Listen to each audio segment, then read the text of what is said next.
عدة القائلون ولا يحسن معه العادون ولا يؤدي حقه المجتهدون الذي لا يدركه بعد الهمم ولا يناله غوص الفتن الذي ليس لصفته حد محدود ولا نعت موجود ولا وقت معدود ولا أجل ممدود وترى الخلائق بقدرته ونشر الرياح برحمته وبتنا بالسحور ميدان أرضه ثم الصلاة والسلام على نبي الأمي المكي المدني القرشي الهاشمي الأبتهي مولى ومولى الكونين جد الحسن والحسين بالقاسم محمد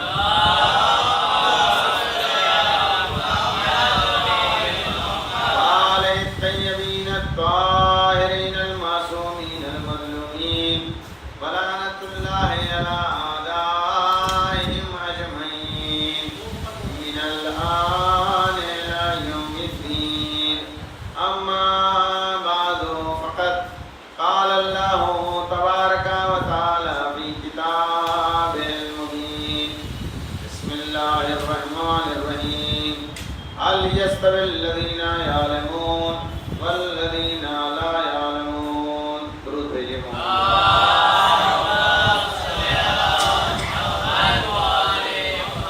آپ حضرات سے التماس ہے ایک مرتبہ سورہ حمد اور 3 مرتبہ سورہ اخلاص کی تلاوت کر کے مولانا اصغر حسین رضوی صاحب اور مرحوم محمد وسیم نے مظفر حسین کی روح کو اطلاع کرا.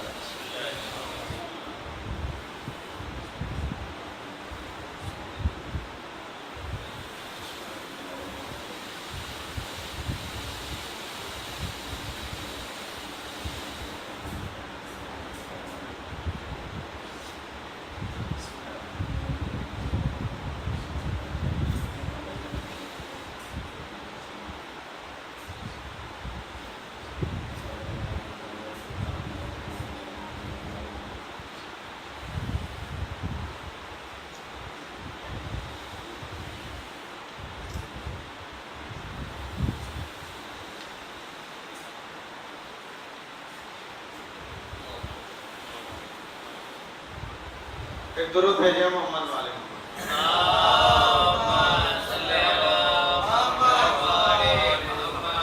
حاضرین محترم. قرآن مجید کی آیت کریمہ جس میں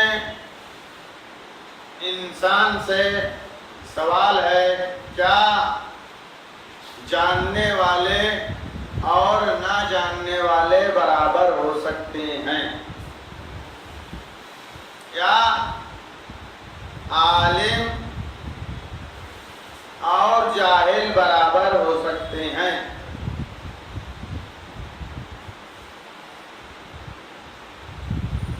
آج یہ مسئلہ زیادہ تر ہمارے معاشرے میں موجود ہے کہ عالم اور جاہل دو گروہ ہیں، ایک جاننے والا اور ایک نہ جاننے والا. عالم سے مراد لوگ اعتراض کر دیتے ہیں کہ فلاں عالم ہے یا نہیں ہے. تو اس آیت کریمہ میں جاننے والے کا تذکرہ ہے. عالم کے بارے میں بیان کر دوں، عالم یا اللہ ہے یا اللہ کا رسول حضرت محمد مصطفیٰ صلی اللہ علیہ وسلم ہے، یا علی ابن ابی طالب علیہ السلام.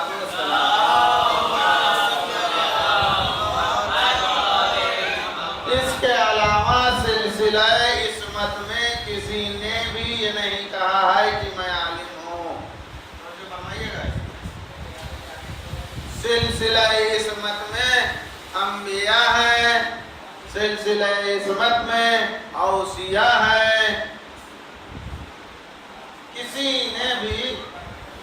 دعویٰ نہیں کیا میں عالم. اگر عالم کی بات کریں گے آپ، عالم یا خدا ہے یا خود رسول انا مدینۃ العلم. توجہ کریے. وعلی بابها.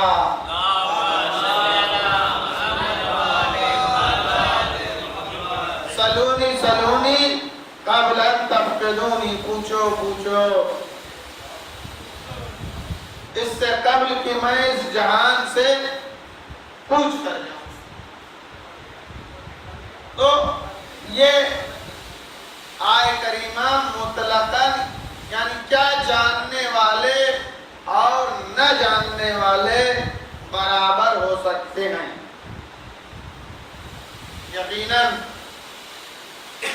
جو جانکار ہے، جو جاننے والا ہے، جو پڑھا لکھا ہے، وہ نہ جاننے والے سے بہتر ہے. جہل کی دو قسمیں ہیں. ایک ہے جہل بسیط، یعنی میں جاہل ہوں، میں نے کہا نہیں معلوم. اور ایک ہے جہل مرکب. جہل مرکب مطلب خطرناک. جاہل بھی ہیں اور اس کے بعد کہتے ہیں کہ میں جاہل نہیں ہوں. توجہ کریے گا. جہل کی جو قسم ہے یہ ہے جہل مرکب. جہل مرکب یعنی جاہل ہے، کچھ معلوم نہیں ہے، اس کے بعد دوڑے بھاگے آتے ہیں، بولتے ہیں میں جتنا جانتا ہوں آپ نہیں جانتے. نادان ہے اور نادانی کا علم نہیں ہے. تو دین کو خطرہ انہی لوگوں سے ہے جو نادان ہیں اور نادانی کا علم نہیں رکھتے ہیں. دین کو نادانوں سے نہیں خطرہ ہے کہ جو نہیں جانتے. یعنی جس نے یہ اقرار کر لیا کہ میں جاہل ہوں بات ختم ہو جاتی ہے، لیکن جس نے یہ اقرار نہیں کیا کہ میں جاہل ہوں اس سے زیادہ خطرہ ہے. یعنی نادان اور اس کے بعد اپنے نادانی کا اعتراف نہ کرنا. 1400 سالوں سے جو تاریخ چلی آ رہی ہے وہ یہی چلی آ رہی ہے کہ نادان تھے، اپنی نادانی کا اقرار نہیں کرتے تھے. سمجھو کریے گا. نادان تھے، اپنے نادانی کا اقرار نہیں کرتے تھے. 1400 سالوں سے یہ تاریخ چلی آ رہی ہے کہ لوگ نادان تھے اور اپنے نادانی کا اعتراف نہیں کرتے تھے، اپنے نادان ہونے کا اعتراف نہیں کرتے تھے. اسی لیے انہوں نے گمراہیاں پیدا کی. توجہ کریے گا. گمراہیاں پیدا کی. اب گمراہیوں کا بھی طریقہ ہے. ایک گمراہی وہ ہے کہ جو صحیح راستے سے ہٹا کے غلط راستے پہ لے جائے، صراط مستقیم سے صراط ضالہ کی طرف لے جائے، یعنی سیدھے راستے سے ٹیڑھے میڑھے راستے کی طرف لے جائے. دوسری گمراہی یہ ہے کہ جو دین کا قانون ہے، جو دینداری ہے، اس دینداری سے ہٹا دینا. جو دینداری ہے اس سے ہٹا دینا، یعنی جو دین کے تقاضے ہیں، جو دینداری بیان فرمائی گئی ہے کہ نماز پڑھیے، روزہ رکھیے، حج پہ جائیے، زکوٰۃ دیجیے، خیرات دیجیے، جھوٹ مت بولیے، مکاری مت کریے، غیبت مت کریے، فراڈ مت کریے، چغل خوری مت کریے، دین میں فساد مت پیدا کریے. تو عزیزان گرامی یہ ایک اور گروہ نکلتا ہے. اس کا مطلب یہ ہے کہ صرف وہ نہیں ہے بلکہ یہ دونوں گروہ مل کے گمراہی پیدا کرتے ہیں. اس میں سے اب ہم کو نکلنا ہے. یہی ہے علم کی بات. تو ہم قرآن شریف کے دامن میں پناہ لیں. قرآن کا ارشاد کیا ہے؟ قرآن کا ارشاد والعصر ان الانسان لفی خسر. زمانے کی قسم تمام کے تمام انسان گھاٹے میں ہیں، الا الذین آمنوا وعملوا الصالحات۔ اب آپ غور کریے، تمام کے تمام انسان گھاٹے میں ہیں۔ گفتگو کہاں سے ہے؟ نگیٹو ہے۔ دنیا کہتی ہے کہ مثبت باتیں کریے، اچھی اچھی باتیں کریے تاکہ لائف پر پازیٹیو امپیکٹ پڑے، لیکن یہ خدا منان کہ جو قدرت کاملہ کا مالک ہے اس نے خطاب پازیٹیو نہیں کیا، والعصر ان الانسان لفی خسر، تمام کے تمام انسان گھاٹے میں جائیے۔ اس نے خطاب مثبت نہیں کیا ہے، منفی انداز میں کیا۔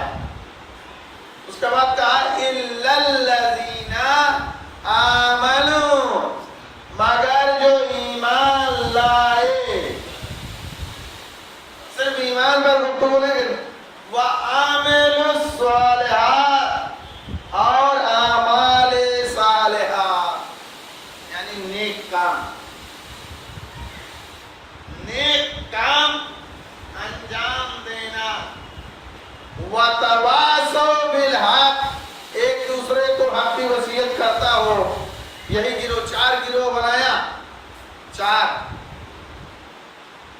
اِلَّا الَّذِينَ آمَنُوا، ایمان لاوے، وَعَامِلُوا الصَّالِحَاتِ، اور اعمال صالحات، وَتَوَاصَوْا بِالْحَقِّ، ایک دوسرے کو حق کی وصیت کرے، وَتَوَاصَوْا بِالصَّبْرِ، اور ایک دوسرے کو صبر کی وصیت کرے۔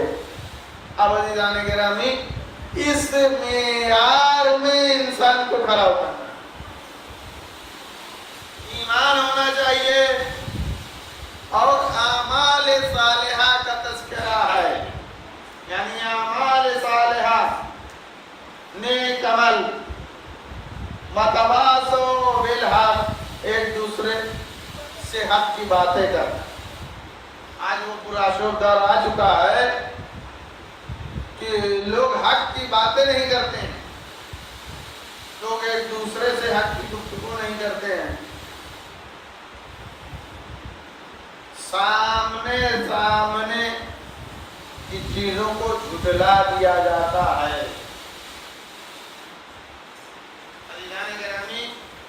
اسلام آیا ہے صرف نماز پڑھوانے کے لیے نہیں، اس کے اوپر غور کر لیجیے گا۔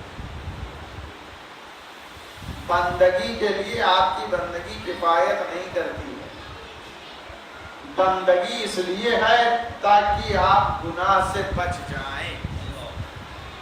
انہیں سمجھئے گا، یہ سجدہ اللہ کو چاہیے۔ اللہ الصمد، اللہ بے نیاز ہے، انہیں کہہ دیا، آپ پڑھتے ہیں،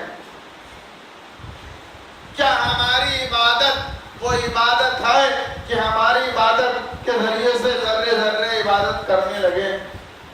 اگر ہماری عبادت اس قابل ہے تو یقیناً ہماری عبادت خدا چاہتا ہے۔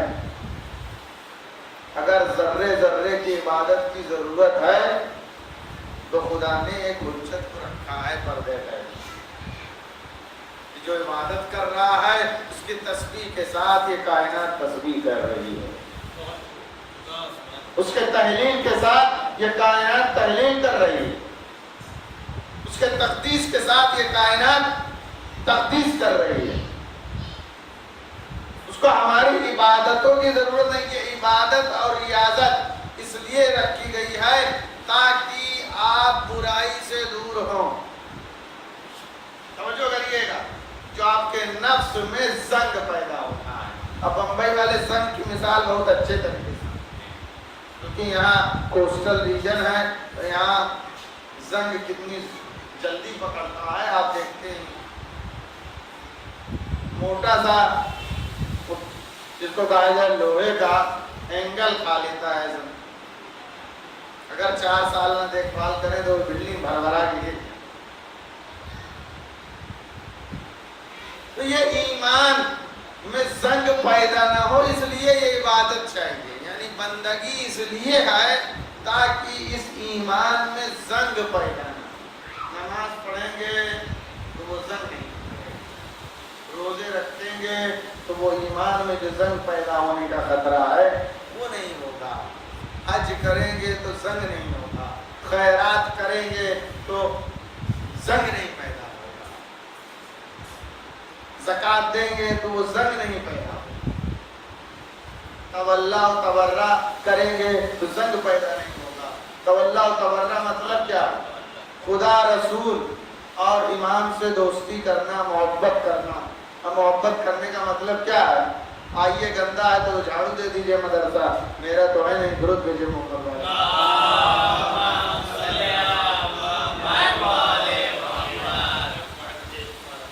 اور سب کہتے ارے صاحب فلنما چلا رہا ہے، فلنما کے ابا کہا گیا۔ مطلب کیا ہے محبت سے؟ کہ وہاں بیٹھ کے نعرہ لگائیں گے، صرف نعرہ لگا لیں۔ نعرہ اظہار کا نام ہے، قرآن اظہار کو مانیتا نہیں دیتا ہے۔ غور کر لیجیے گا، قالت الاعراب آمنا قل لم تؤمنوا، کچھ لوگ آئے رسول کے پاس اور کہا ایمان لے آیا ہوں، کہا تم ایمان نہیں لائے ہو بلکہ مسلمان بنے ہو۔ غور کریے گا، قالت الاعراب، غور کریے قرآن کی آیت، قالت الاعراب آمنا قل لم تؤمنوا، اے رسول ان سے کہہ دو تم ایمان نہیں لائے بلکہ تم مسلمان ہوئے ہو، مسلمان۔ اور کریے گا، نعرہ اظہار کا نام ہے،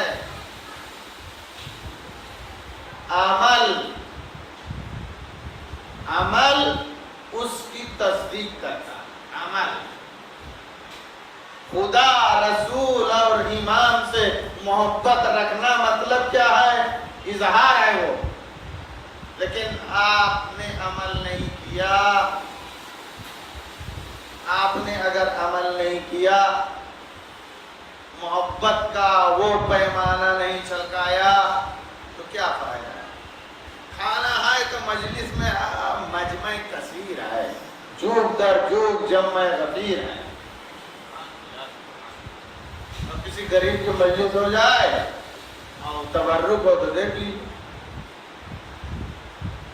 محبت نہیں ہے، یہ ہے درود لکھیں۔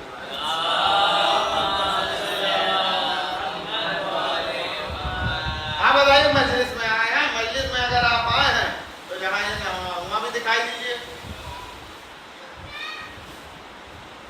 اگر دکھائی دیتے ہیں تو یقیناً آپ محبت رکھتے ہیں خدا، رسول اور امام۔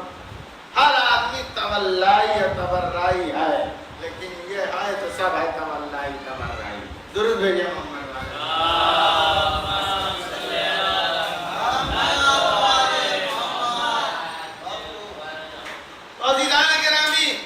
یہ علم و جہل کی بات ہے، یہی ہے علم و یہی ہے جہل۔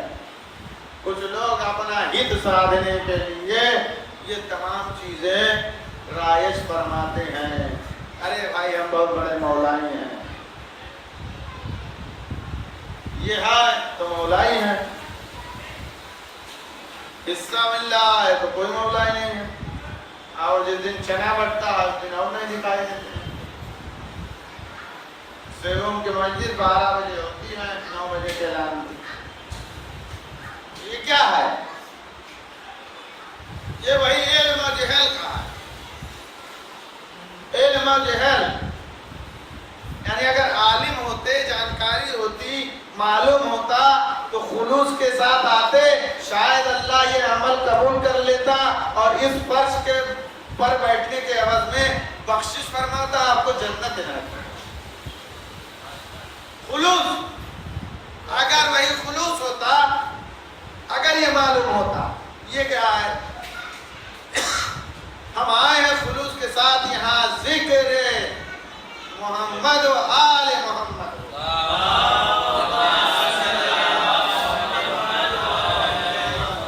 تو جب ذکر آل محمد ہوگا، اس لیے آئے ہیں اللہ ہمارے اعمال کو قبول کرے۔ یہ تمام چیزیں ہونے کے بعد بھی کہ یہ تمام شرائط ہیں، یہ تمام شرائط ہیں، لیکن آپ تمام چیزیں دیکھیے، تمام چیزیں دیکھیے۔ میں یہ باتیں اس لیے عرض کر رہا ہوں کہ آپ سوچئے سمجھیے، تھوڑا دماغ کی گرہوں کو کھولیے کہ یہ تمام چیزیں اللہ بہت تندی کے ساتھ، یعنی اس کو کہنے بہت سخت گفتگو ہے اس کی، والعصر ان الانسان لفی خسر، زمانے کی قسم تمام انسان گھاٹے میں، الا الذین، اس کے بعد ایکسپشن ہے، اس کے بعد مستثنی، مگر جو ایمان لاوے، اعمال صالحہ بجا لاوے، سب خارج ہیں، ہم سب آپ ٹینشن نہ لیجیے گا کہ مولانا صاحب اپنے داخل کیے ہیں، ہم کو باہر بتا رہے ہیں، آپ بھی باہر، ہم بھی باہر، سب باہر، کوئی نہیں ایسے۔ اور سخت الا الذین آمنوا، مگر ایمان لاوے، وعملوا الصالحات، ایمان کے مقابلے میں اس کے اعضاء و جوارح فنکشن کریں، ہاتھ، پیر، زبان، آنکھیں کیا کرتی ہیں بتائیے؟ ایمان کے مقابلے میں جو آپ کے آرگن ہیں وہ فنکشن کریں، وہی ہے تو اعمال، نہیں تو رسول نے انکار دینا ہی کیا۔ قرآن مجید کی آیت ہے، قالت الاعراب، ایک مجمع آیا بولا میں مومن ہوں، کہا نہیں مومن نہیں ہوں، مسلمان ہوں۔ مجمع مسلمان ہوتا ہے، اب غور کریے گا، مجمع مسلمان ہوتا ہے، مومن چند افراد، درست کہیے محمد والا،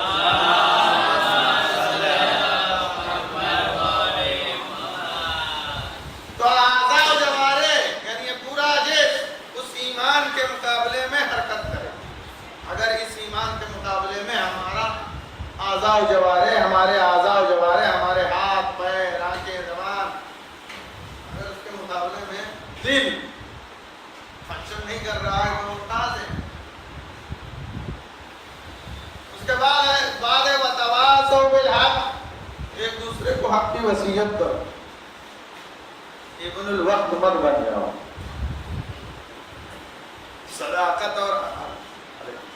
صداقت اور امانت داری تمہارے کردار میں ہو، کونوا لنا زینا، ہمارے لیے باعث زینت بننا، ولا تکونوا علینا شینا، ہمارے لیے باعث ذلت مت بننا۔ اب موقع ہے تو موقع پرستی والا نہیں ہے، وتواصوا بالحق، ڈٹے رہیے اس کو،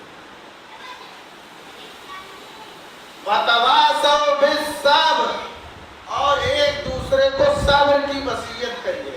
اتنا سخت ہے، اتنا سخت مرحلہ کہ کوئی انسان کو پیسے نہیں مل سکتا، کسی بھی انسان کو اگر جس کو کہا جائے معیار پہ پرکھا جائے تو پیسے ملنا بہت مشکل ہے، یہ جانیے آپ،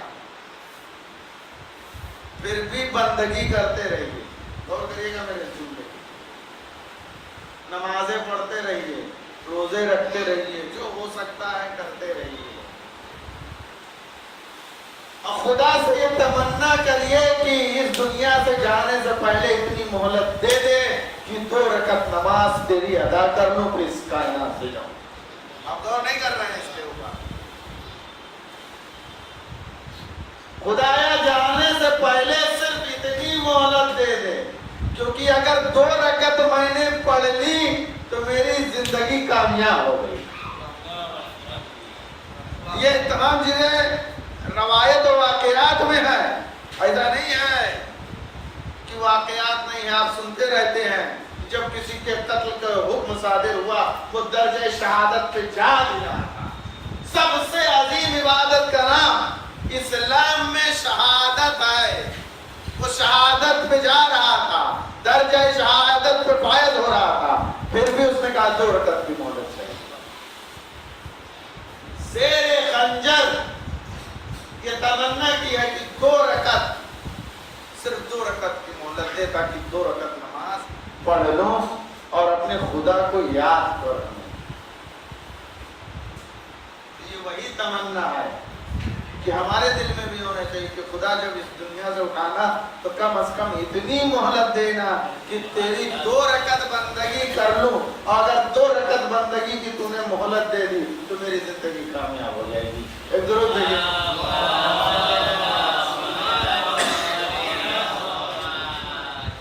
اور صرف یہی نہیں ہے، دنیا کے عظیم واقعے کا نام کربلا ہے، اور اس واقعے میں بھی یہ تمام باتیں درج ہیں کہ عباس ایک شب کی مہلت مانگ، ایک شب کی مہلت مانگ لو، ہم عبادت کرنا چاہتے ہیں۔ جب سے ہم نرگاہ ادا میں آئے ہیں تب سے ہم نے کوئی بندگی نہیں کی، ایک شب کی مہلت۔ انی احب الصلاۃ، میں نماز کو محبوب رکھتا ہوں، میں نماز کو محبوب رکھتا ہوں، اس لیے ایک شب کی مہلت چاہیے، اور ایک شب کی مہلت دی گئی، بندگی ہوئی، تمام شب اصحاب نے بندگی کی۔ تاریخ بتاتی ہے کہ بندگی کا یہ انداز تھا، یہ طور و طریقہ تھا، یہ سلیقہ تھا کہ خیام حسینی سے ایسی آوازیں بلند ہو رہی تھیں کہ جیسے شہد کی مکھی میں عبادت انجام دے چکے، تو امتحان کا بھی مرحلہ آیا، تمام اصحاب کو جمع کیا گیا، حسین ابن علی فرزند بطول نے خطبہ دیا، اور اس کے بعد ارشاد فرمایا کہ میں حسین ابن علی، اسی لیے واقعہ کربلا جیسا کوئی واقعہ نہیں ہے، میں حسین ابن علی جوانان جنت کا سردار، میں ضمانت دیتا ہوں کہ کل جنت تمہاری ہے۔ اب میں تمہاری گردنوں سے بیعت کو اٹھائی۔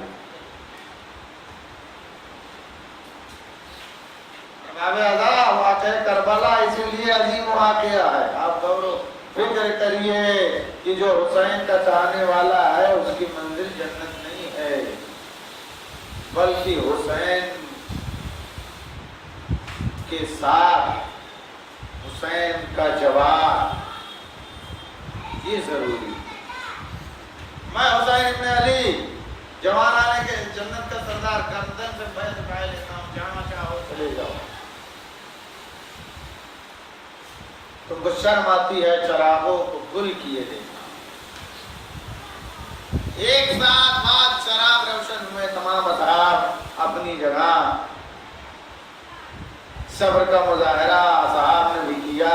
اس کے بعد پھر ایک مرتبہ اظہار کی منزل آئی، جناب مسلم ابن اوزجہ اٹھے، اور اٹھنے کے بعد فرمانے لگے کہ ہم کو قتل کیا جائے، ہم کو زندہ کیا جائے، ہم کو قتل کیا جائے، ہم کو زندہ کیا جائے، ہم کو قتل کیا جائے، ہم کو زندہ کیا جائے۔ 70 مرتبہ ہمارے ساتھ یہ سلوک کیا جائے، ہم آپ کی نصرت سے باہر ہم نہیں جا سکتے۔ اس کے بعد بنی ہاشم کو خطاب کیا حسین ابن علی نے، بنی ہاشم آل عقیل کا گزرنا، آل عقیل تمہارے لیے مسلم ابن عقیل کی قربانی کافی تھی، اے آل عقیل تم نے مسلم کی قربانی کوفے میں پیش کر دی، اے بنی ہاشم مسلم قربان ہو چکے ہیں، لہذا تمہارے لیے قربانی ہو چکی ہے، اب تم بھی اس مرغ اعلیٰ سے۔ تاریخ گواہ ہے کہ بنی ہاشم کے اس بزم سے قبر بنی ہاشم تھے۔ اے فرزند بطول، اے فرزند بطول، ہم آپ کے ساتھ آئے ہیں، ابھی ہم نے ایک تیر بھی نہیں چلایا، ہم نے آپ کی طرف سے ایک نیزہ بھی نہیں مارا، ہم نے آپ کی طرف سے ایک شمشیر بھی نہیں چلائی۔ ارباب اعضا جناب عباس کو بڑی تمنا تھی، کاہے کی تمنا تھی؟ تیر چلانی۔ کاہے کی تمنا تھی؟ نیزہ مارنا۔ کاہے کی تمنا تھی؟ شمشیر چلانی۔ ہم نے آپ کی طرف سے ایک تیر بھی نہیں چلایا، ایک شمشیر بھی نہیں چلائی ہے، ایک نیزہ بھی نہیں مارا ہے، ہم کیسے آپ کو نرگہ آدھا میں چھوڑ کے چلے جائیں؟ ارباب اعضا آپ تصور فرمائیے کہ شب عاشور بھی جو انسان مچل رہا، جناب عباس ہیں لیکن ہاتھوں میں شمشیر نہیں ہے بلکہ ایک ٹوٹا ہوا نیزہ ہے، کمین گاہ سے حملہ ہے، دونوں بازو قلم ہوئے اور درجہ شہادت کو پہنچ گئے۔ اللہ فَسَيَعْلَمَ الَّذِينَ ظَلَمُوا أَيَّ مُنقَلَبٍ يَنقَلِبُونَ۔ پروردگار عالم مکہ محمد وآل محمد اس قلیل سی عبادت کو قبول فرما۔ پروردگار عالم مکہ محمد وآل محمد جو پریشان حال ان کو پریشانی رب فرما۔ پروردگار عالم مکہ محمد وآل محمد جو مریض ان کو شفائے کاملہ عاجلہ عنایت فرما۔ پروردگار عالم مکہ محمد وآل محمد حاضرین کی دلی حاجات مستجاب فرما، ان کی تمام مشکلات رب فرما، ان کے رزق میں خیر و برکت عنایت فرما، ان کے تمام دنیا اور آسمانی بلاؤں سے محفوظ فرما۔ پروردگار عالم مکہ محمد وآل محمد شام اور عراق کے روزوں کی حفاظت فرما، جو مومنین حفاظت کریں ان کی جان مال عزت و آبرو کی حفاظت فرما، تو کامیابی اور کامرانی عنایت فرما۔ پروردگار عالم مکہ محمد وآل محمد جنت البقیع اور جنت المعلیٰ کے تعمیر کے اسباب فراہم فرما۔ پروردگار عالم مکہ محمد وآل محمد شیعہ درقرار کی جان مال عزت و آبرو کی حفاظت فرما، تو کامیابی اور کامرانی عنایت فرما۔ پروردگار عالم مکہ محمد وآل محمد جن مرحومین کے لیے مجلس سے منعقد کی گئی ان کی مغفرت فرما، تو درجات ان کے درجات میں بلندی عنایت فرما، جوار معصومین میں جگہ عنایت فرما۔ پروردگار عالم مکہ محمد وآل محمد امام زمانہ کے ظہور میں تعجیل فرما، حضرت کے امان انصار میں شمار فرما، حضرت ہم سے راضی اور خوشنود فرما۔ اللہم تقبل منا انک انت السمیع العلیم السمیع دعا ماشاء اللہ ولا حول ولا قوة الا باللہ العظیم۔ سبحان ربک رب العزت عما یصفون وسلام علی المرسلین والحمد للہ رب العالمین۔ آپ حضرات سے جماعت سے مرتبہ سورہ حمد اور 3 مرتبہ سورہ اخلاص کی تلاوت کر کے مرحوم مولانا اصغر حسین صاحب اور مرحوم محمد وسیم نے مظفر صاحب کی روح کو